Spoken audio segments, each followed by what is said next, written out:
Alexis, I have 2 tickets to the Comedy of Errors play by William Shakespeare. Do you want to come with me? Sure, I would love to come with you. Thank you for asking me. William Shakespeare was born on April 23, 1564, in Stratford-upon-Avon, in England. His parents were named John Shakespeare and Mary Arden, and William Shakespeare was their oldest surviving son.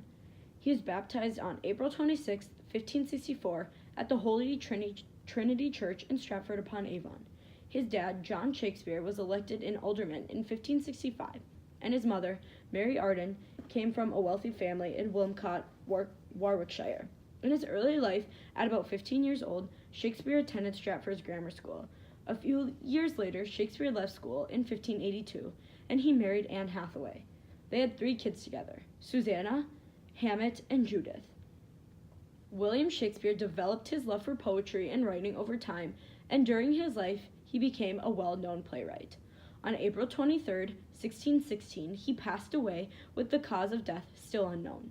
According to Britannica, the Comedy of Errors was written sometime between 1584 and 1589. However, it wasn't published until 1623 in the first folio.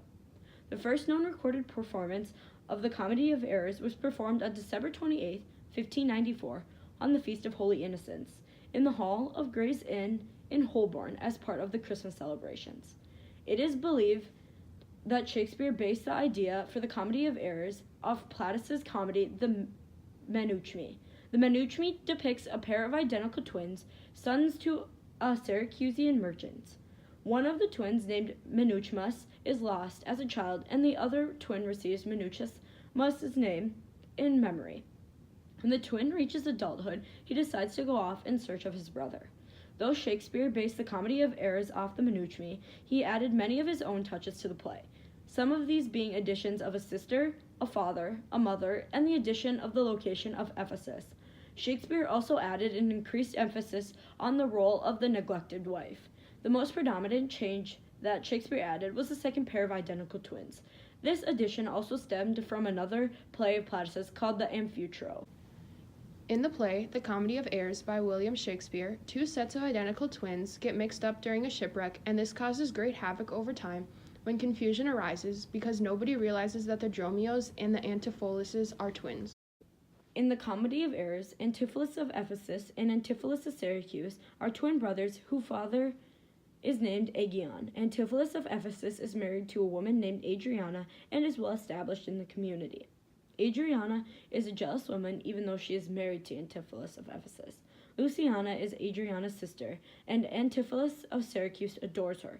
Antipholus of Syracuse feels like he is losing himself and losing hope in finding his mother and twin brother. Aegeon purchases another set of twin brothers named Dromio of Ephesus and Dromio of Syracuse as his servants to work for him back home.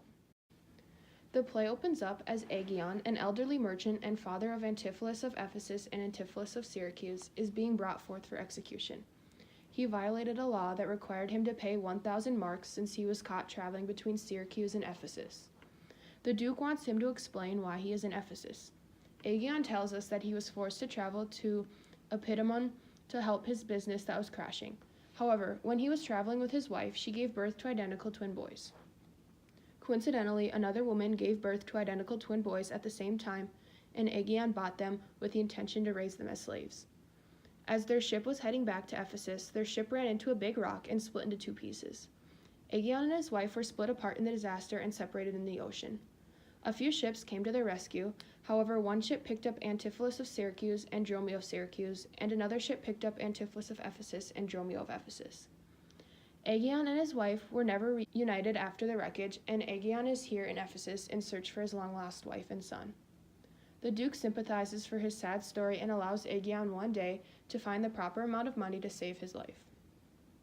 Later in the day, Antipholus of Syracuse sends Dromio of Syracuse to the Centaur Inn with 1,000 gold marks. After sending Dromio of Syracuse to Centaur Inn, unknown to him, his missing brother and Dromio of Ephesus is here with his wife, Adriana.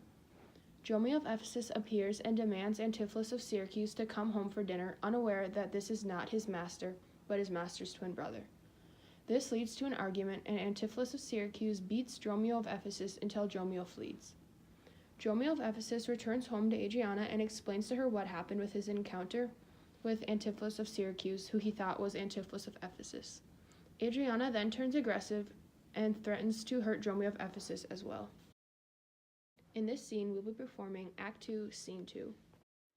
The gold I gave to Dromio is laid up safe at the centaur, and the heedful slave has wandered forth, and care to seek me out. How now, sir? Is your merry humor altered? As you love strokes, so jest with me again. You know no centaur. You receive no gold. Your mistress sent to have me home to dinner. My house was at the Phoenix. What's thou mad at, that thus so madly thou didn't answer me? What answer, sir, when I spake such a word? Even now, even here, not a half an hour since? I did not see you since you sent me hence, home to the centaur with the gold you gave me. Villain, thou didn't deny the gold receipt, and toldest me of a mistress and of a dinner, for which I hope thou feltst I was displeased. I am glad to see you in this merry vein. What means this jest? I pray you, master, tell me. Yeah, dost thou jeer and flaunt me in the teeth? Thinkest thou I jest? Hold, take that, and that. Hold, sir, for God's sake, now you just is earnest. Upon what bargain do you give it me? Because that I sometimes do use you for my fool and chat with you. Your sauciness will jest upon my love and make a common of my serious hours. When the sun shines, let foolish gnats make sport, but creep in crannies when he hides in his beams. If you will jest with me, know my aspect and fashion your demeanor to my looks, or I will beat this method in your sconce. Sconce, call you it? So you would be battering. I had rather have it ahead. And you use these blows long. I must get a sconce for my head and ensconce it too, or else I shall seek my wit in my shoulder. But I pray, sir, why am I beaten? Dost thou not know? Nothing, sir, but that I am beaten. Shall I tell you why? Aye, sir, and wherefore? For they say every why hath a wherefore. Why, first, for flouting me, and then wherefore, for urging it the second time to me. Was there ever any man thus beaten out of season, when in the why and the wherefore is neither rhyme nor reason? Well, sir, I thank you. Thank me, sir, for what? Marry, sir, for this something that you gave me for nothing. I'll make you amends next, to give you nothing for something. But say, sir, is it dinner time? No, sir, I think the meat wants that I have. In good time, sir. What's that? Fasting. Well, sir, then 'twill be dry. If it be, sir, I pray you eat none of it. Your reason? Lest it make you choleric and purchase me another dry basting. Well, sir, learn to jest in good time. There's a time for all things. I durst have denied that before you were so choleric. By what rule, sir?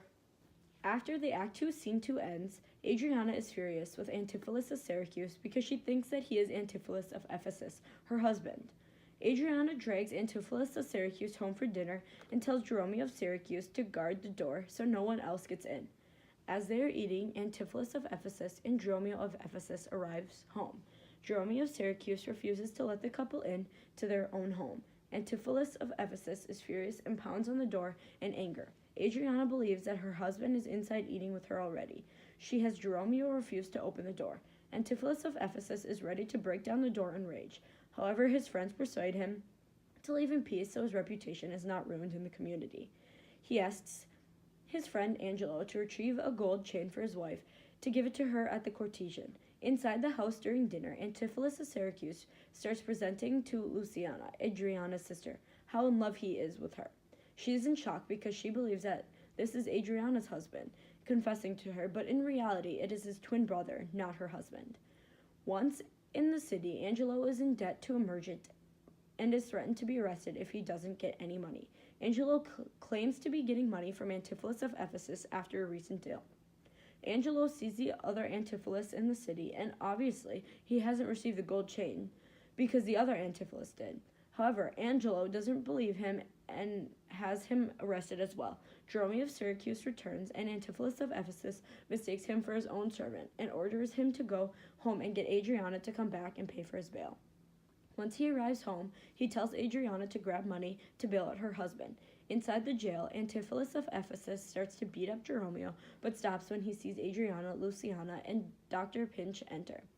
Adriana and Luciana want Dr. Pinch to cure Antipholus of his craziness. Once everyone arrives, confusion spurs when the dinner scenario and the gold chain gets brought up.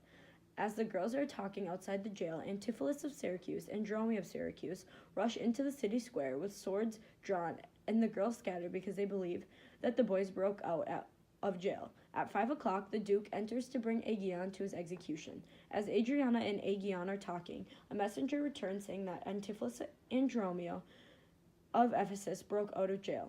Adriana thought that the messenger was lying until Antipholus of Ephesus enters into the city. His dad, Aegeon, meets him happily because he thinks that it is his son, when in reality it is the other twin. Antipholus of Ephesus is confused. The abbess brings Antipholus and Dromio of Syracuse into the city square where everyone else is. Everyone is brought to the realization that these are twin brothers, and everyone has been mistaking them for each other. The Duke then clears their father of execution, and a celebratory feast is held. We chose Act 2, Scene 2 because we thought it portrayed the overall play the best. It shows how the twins get mixed up frequently and cause confusion throughout both families' lives. It portrays how confusing it can be to be unaware of twins in the same town and can lead to some funny moments. The overall themes in this play are family, identity, and suffering. The theme of family was prevalent in the first act when they were split apart after the boat accident. Aegeon wanted to find his wife and son because they were his family. Another theme was identity. This was noticeable throughout the whole play when all the characters constantly mixed up Antipholus of Syracuse and Ephesus and Dromio of Syracuse and Ephesus. The last theme is suffering. This was acknowledged when Antipholus of Syracuse was losing himself when searching for his brother and is suffering from losing. The professional assessment explains that William Shakespeare developed his abilities of writing in creative plots. The Comedy of Errors was one of his earlier plays and allowed him to experiment with humor. He was able to create this play with comedy and mistaken identities. Our personal assessment is that this play was able to keep our attention throughout the whole thing. It always had a new conflict in every scene that the characters had to deal with. A lot of times, they were able to solve the situation with some humor. Since it was one of Shakespeare's shortest plays, the overall problem of finding Aegeon's lost family was solved relatively quickly.